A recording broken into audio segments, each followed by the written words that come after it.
अहेरी तालुक्यातील आरेंदा ग्रामपंचायत अंतर्गत येणाऱ्या आरेंदा गावात अवैध दारू विक्री विरोधात ग्रामस्थांनी एकजूट दाखवत थेट कारवाई केली. गावातील विविध ठिकाणी सुरू असलेल्या अवैध दारू विक्रीच्या तक्रारीनंतर ग्रामस्थांनी संबंधित विक्रेत्यांच्या घरांवर धाड टाकून मोठ्या प्रमाणात दारू जप्त केली.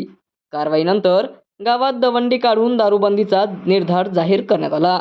यापुढे गावात कोणत्याही प्रकारची अवैध दारू विक्री सहन केली जाणार नाही, असा इशारा ग्रामस्थांनी दिला. दारूमुळे अनेक कुटुंबांचे आर्थिक व सामाजिक नुकसान होत असून युवक व्यसनाच्या आहारी जात असल्याबद्दल ग्रामस्थांनी चिंता व्यक्त केली. गावात शांतता, सुव्यवस्था आणि निरोगी वातावरण राखण्यासाठी दारूबंदीची कठोर अंमलबजावणी करण्यात येणार असल्याचेही ग्रामस्थांनी स्पष्ट केले. या मोहिमेला महिला, युवक आणि ज्येष्ठ नागरिकांनी उत्स्फूर्त सहभाग घेतला. ग्रामस्थांच्या या सामाजिक उपक्रमाचे परिसरात कौतुक होत असून अवैध दारू विक्री विरोधातील हा लढा इतर गावांसाठी प्रेरणादायी ठरत आहे.